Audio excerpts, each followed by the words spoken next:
Two, three. Hello, everyone. This is Bruno with a new segment called 10 Minutes or Less with Bruno, no BS. A very simple, casual interview. No fancy cameras here.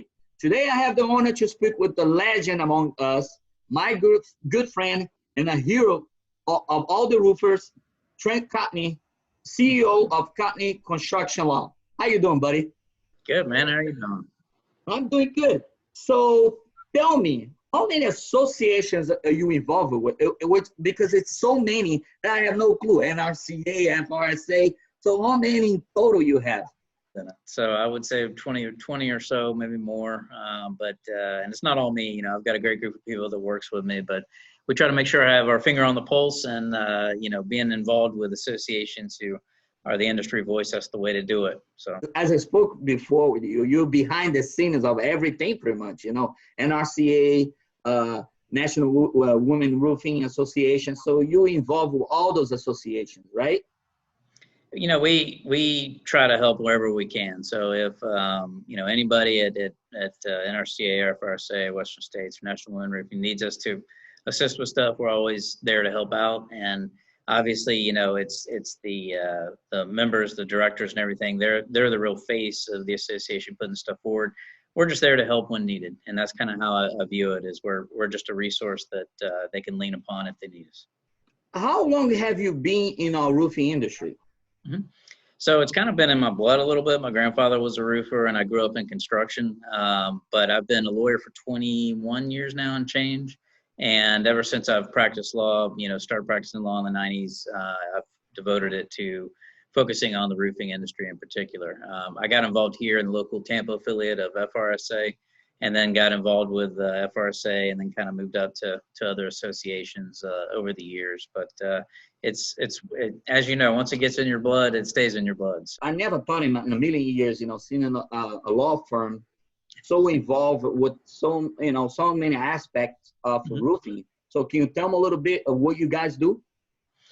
Sure. So, I've worked at the majority of my careers at big national law firms, and I had, pretty much everything of what people want to have when they're lawyers, but I just wasn't satisfied. And about 8 years ago, what I wanted to do was create this company, and I really wanted to be able to affect positive change in construction. To me, what I'm passionate about, and I'm to a point in my career now where I have to feel passionate about what I'm doing.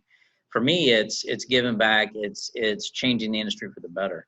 So I love getting involved and being able to really be a force of change for that.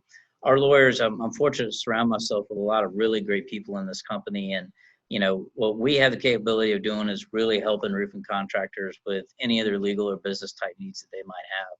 And through that process, I kind of get to hear the good stuff and the bad stuff. And I know how to help contractors, especially those that are just starting out or just thinking about getting into business. I've literally, at this point, I've kind of seen everything. I rarely am I surprised by something that I hear from a client. So it really gives us a chance to do some good out there.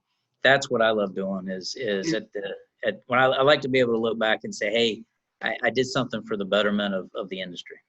Is that a lot of, because you say you've seen good stuff and bad stuff. Is that a lot of bad stuff?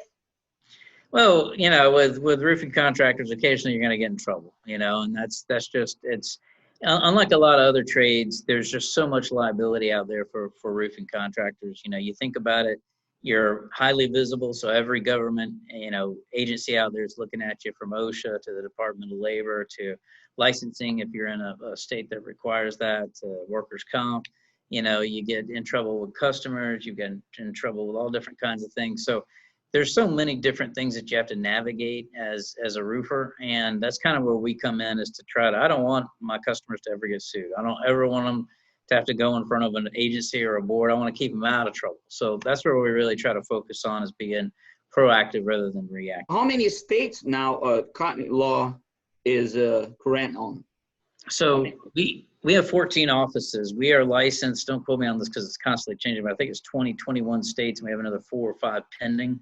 Our goal ultimately is to be licensed in all 50. It takes time, so we're working on it and make sure we got the right people in place.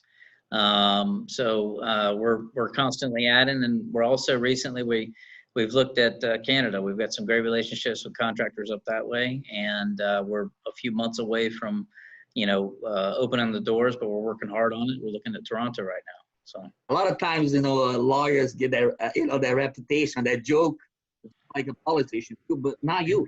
You are very genuine and you're very sincere, and that's one thing I like about you, What do you see for the future of our roofing industry, for the new generation that's coming right now?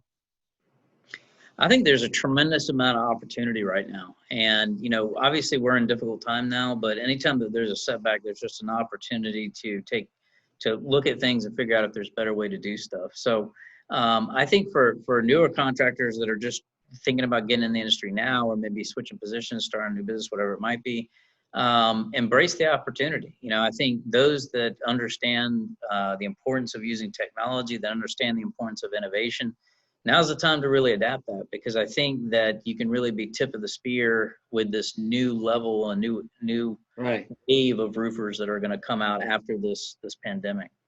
All right, as a lawyer, what is the number one advice you would tell to someone to stay out of trouble when it comes to roofers?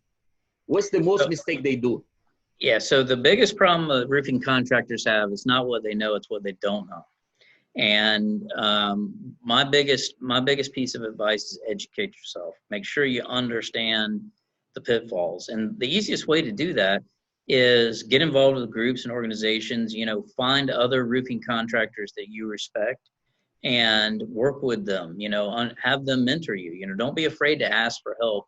You have to learn all these different things. You got to learn about HR and safety and contracts and all this other stuff. And obviously there are resources out there that can assist with all that stuff, but just creating, the great thing about roofing, and Bruno, I think you would agree with this, is roofing, unlike any other trade, we are family. We are family. And when I go to a trade show, when I go to any of these associations events, I see people there that I am closer to than a lot of my immediate family. I mean, they're my family, man. I feel that way. They're my friends. And I can tell you that in other industries, you just don't have that. You don't have that same sort of camaraderie and that familial type environment. So what I want to encourage anybody that wants to get in the industry is start forming those connections. Obviously, we're here as a resource, associations are here as a resource, but the key thing is just having that group of contractors that you respect, that you can lean on and ask questions as you're growing. And I tell everyone this, every time I meet someone, our industry is so big, but yet everyone knows each other. It's just incredible, right. So if, sometimes if you do something bad, unfortunately, you're going to end up burning bridges, and you don't want to do that, Any message out there for the people watching this video? Because I know now you have a bunch of followers. I like, what you and John Kenny do right now. History of the roofing. I feel like I'm competing with you guys, but no, I'm not, because we buddies, Any messages out there for all our people? Yeah, I would just tell, roofing contractors to make sure they're keeping the faith. We're going to get through this, and this is just a blip on the radar. But at the same time, I would tell them, make sure that you're buckling down on your procedures. Check your AR, make sure that you're being smart about collections, make sure that you are fine tuning your contracts that deal with potential liability for COVID-19. Look at your HR policies and your safety manuals. Just get on top of it, because even if you're not really feeling the effect right now, it's going to come. My concern is not production right now. My concern is getting paid for that production. So I want to really encourage roofing contractors out there to get the proper policies and procedures in place for collections, so that you're on top of your accounts receivable. Do you see that the coronavirus probably will affect more of the small business than the big business? Do you agree with me on that?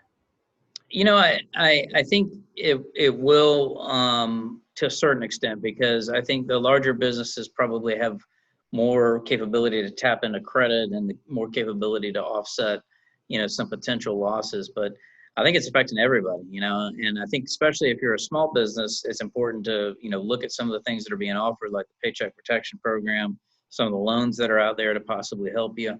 But yeah, I mean, the goal is you've got to start making changes now. You can't wait till it starts really getting bad. You need to make those changes now, so that by the time you get there, you're already lean and mean. All right. Well, Thank you very much, Trent. It's always a pleasure to talking to you.